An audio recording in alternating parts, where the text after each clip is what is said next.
বলেন বলেন।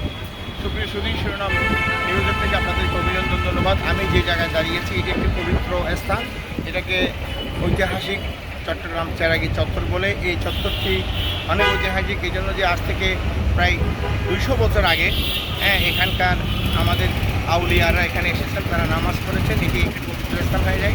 পরবর্তীতে আমাদের চট্টগ্রামের মাননীয় মেয়র, যিনি সফল মেয়র আজম নাসিরউদ্দিন, তিনি এই জায়গাটিকে নান্দনিক করে গোল চত্বর করেছেন, একটি মিলান করেছেন।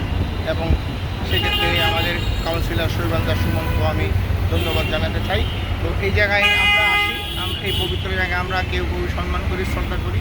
তো এটি হচ্ছে যে চট্টগ্রামের জামাল খান মোমিন রোডের একেবারে প্রাণকেন্দ্রে এই চেরাগি চত্বর। তো আমাকে যারা শুনতে পাচ্ছেন দেশে বিদেশে, আমি আপনাদেরকে অনুরোধ করবো, যারা পর্যটক, যারা দেশে বিদেশে ঘুরে বেড়ান, আপনারা একবার আসবেন চেরাগি চত্বরে।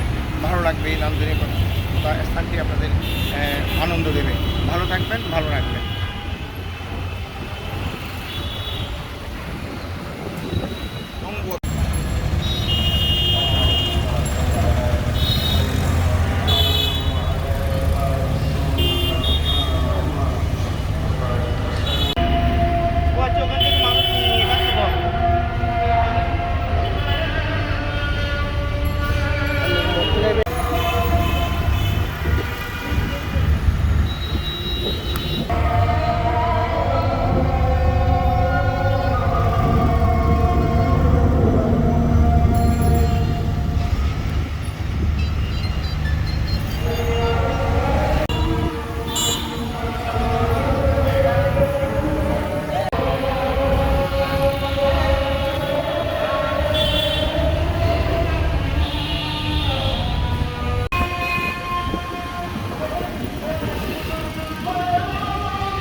মাদার তো এটা বই কোনো এটা বই